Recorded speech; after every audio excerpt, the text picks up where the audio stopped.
Hi, I'm Jason.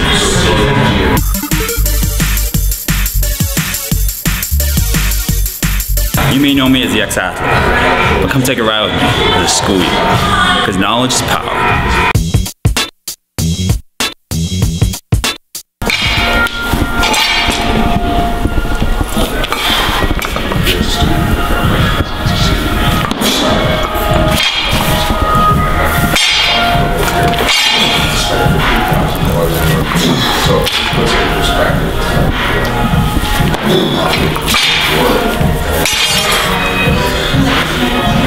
So what do I mean by this knowledge is power? It doesn't make a difference if you're a strength coach or a trainer.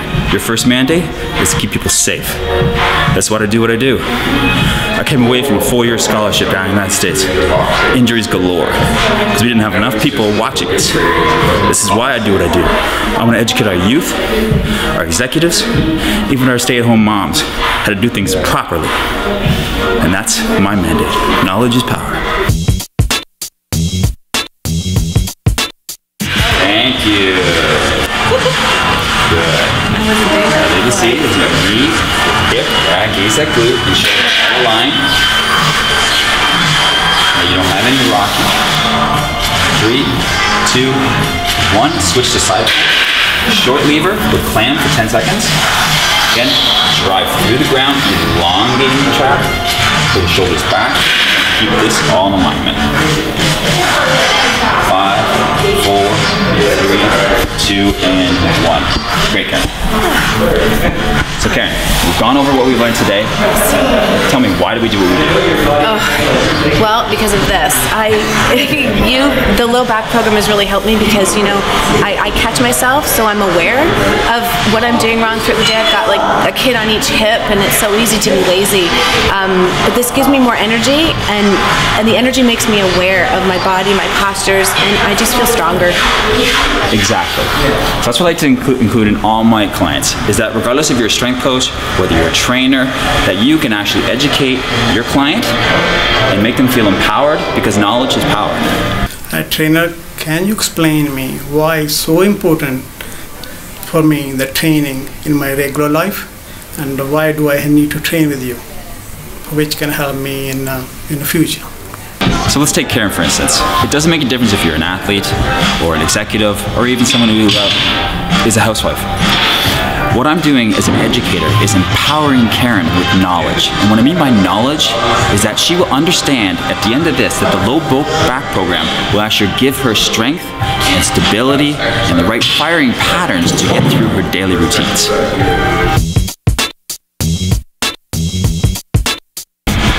One of my favorite exercises, which I love to teach my clients, but I see timeless in different facilities, is done incorrectly, is a single leg, stiff-legged deadlift. Now first, precautions. First, master the plank. Second, master a 2-legged deadlift or squat. Okay, so what we're gonna do, there's 3 key points we need to focus here with a single leg, stiff-legged deadlift. Number 1, keep the toes, the knees aligned. Number 2, square the hip towards the ground. And number 3, keep a stiff, neutral spine. And again, that's why I said master the plank. So Zark, can you show us? You've mastered this, right? Do it.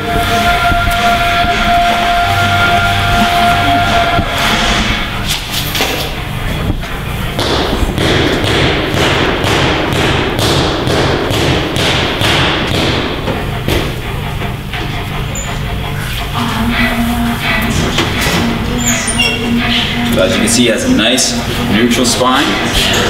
Hips are square. He is going to activate with the hip flexor. That's the portion in front of the thigh.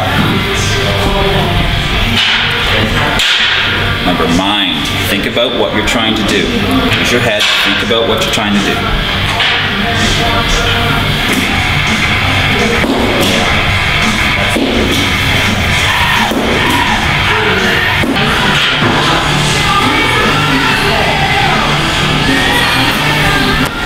It's just as easy as that. But hold on, wait till we take this to another level. We're going to do reverse bend knee RDLs. But to find out, let's check back later. Good afternoon, viewers. I'm Emilia, and welcome back to another segment of Now You Know. It can be a real downer when all you want to do is get out there and be active, but your body is just not able to. 62-year-old Xavier asks, I'm not as young as I once was, and I'm not really into a lot of active stuff because of some previous injuries and my bones feeling old. I think I'd be open to perhaps trying something out, but it's always good to hear about existing injury from the pros. Well, Xavier, let's speak to our fitness correspondent Jason and see what he knows. Jason? Now take me for example. I'll run through a battery of tests in my assessment of you. What we usually find is that you may have strengths in one area and deficiencies in another. Now apart from the strengths, we may also find mobility issues, whereby you might be tight on one side of your body and hypermobile on the other. Now these assessments are vital to start a program tailored to you, because we need a baseline program where you can progress through your programming while sticking to my mandate of keeping you safe. Thanks, Jason. With whatever informed decision that you make, do remember that you must be able to do before you actually do. Step back and respect what your body can do and cannot do. You will not only avoid distress, but you can have a greater confidence in whatever it is that you choose to do. And now, you know.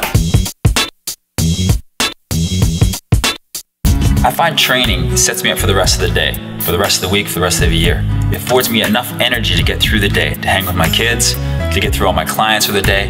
It doesn't crush me. It actually gives you more energy to get through it, to persevere. I'm not a spring chicken anymore. I'm almost 40 years old, but I feel like a 25-year-old. I may look healthy from the outside, but more importantly, I'm very healthy on the inside. And that is what I consider optimal health.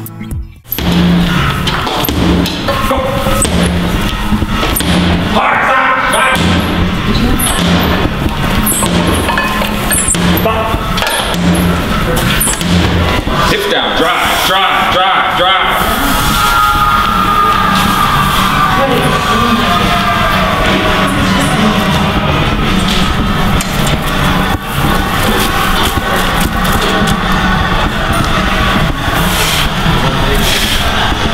Good, you know what you're doing. He may look like an athlete, but he's an executive, restaurateur, club owner. Karen could have done this. It doesn't make a difference what kind of client you are. You can be executive, you can be an athlete, you can be a mother of two. Knowledge is power. If you're educated, you know what you're doing, you understand what you're doing, you can accomplish almost anything. I'm Jason. And I train.